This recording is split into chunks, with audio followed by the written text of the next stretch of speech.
हुजूर ने फरमाया औरत टेढ़ी पसली से पैदा की गई है, ये टेढ़ी है, तो सीधा करने की कोशिश करोगे तो टूट जाएगी। तो हुजूर फिर हमारे लिए हुक्म क्या है? फरमाया जैसी है तुम इसी के साथ निभा करो।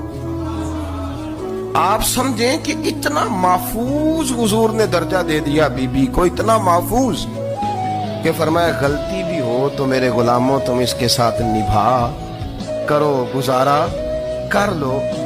को क्या और हक चाहिए? और जिसको इसकी गलतियों समेत नबी पाक ने कबूल करने का हुक्म दे कि इसकी कमजोरियों समेत कबूल कर लो। अब इसको और क्या, कोई कमजोरियों समेत कबूल करता है? रसूल करीम सल्लल्लाहु ताला अलैहि वसल्लम ने ना हमें सबक दिया, हुजूर ने हमें दरस दिया, नबी पाक ने हमें पैगाम दिया। फरमाया ये टेढ़ी है, सीधी करने की कोशिश करोगे तो बेचारी टूट जाएगी, तो इसके साथ निभा कर जाओ। आप मेरी बात को समझिएगा।